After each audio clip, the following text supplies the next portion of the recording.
राष्ट्रवादीचे आमदार आणि विधानसभेचे उपाध्यक्ष नरहरी झिरवाळ हे आरक्षणाच्या मुद्द्यावरून आक्रमक झालेत आणि सोमवारपासून मंत्रालयाच्या समोर असलेल्या गांधीजींच्या पुतळ्याच्या जवळ झिरवाळ हे बेमुदत धरणे आंदोलन करणार असल्याचं कळतंय।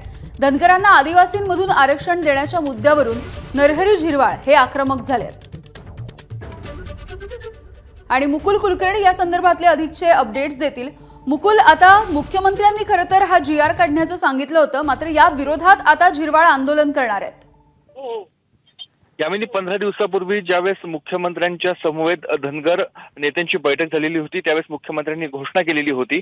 याबाबत जे विधानसभेचे उपाध्यक्ष आहेत नरहरी झिरवाळ यांच्यासह सत्ताधारी आणि विरोधी पक्षातील आदिवासी नेत्यांना कुठल्याही स्वरूपाची माहिती नव्हती, त्यामुळे हा असंतोष उफाळून आलेला होता। मागच्या आठवड्यामध्ये मुंबईत सर्व आदिवासी नेत्यांची एक बैठक पार पडलेली होती आणि त्यामध्ये संपूर्णपणे या प्रक्रियेला विरोध करण्याचा निर्णय घेण्यात आलेला होता।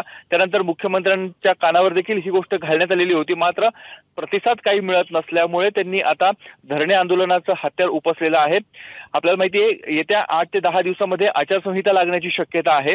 कुठल्या प्रश्न घेऊन आपण जनतेसमोर जावं हा प्रश्न सर्व आदिवासी नेत्यांसमोर आहे, कारण आदिवासी नेत्यांची वोट बँक ही उत्तर महाराष्ट्र म्हणा किंवा महाराष्ट्रामध्ये अनेक मतदारसंघ असे आहेत जिथे मोठ्या प्रमाणामध्ये आहे आणि त्यामुळे सत्ताधारी पक्षातील नेत्यांची अडचण होऊ शकते आणि म्हणूनच हे आता आंदोलनाचं हत्यार उपसण्यात आलेलं आहे। आता याला सत्ताधारी आणि विरोधी पक्षातील आमदार आणि लोकप्रतिनिधी काय किती पाठिंबा देतात हे बघणं महत्त्वाचं आहे। अगदी धन्यवाद मुकुल या सविस्तर अपडेटसाठी।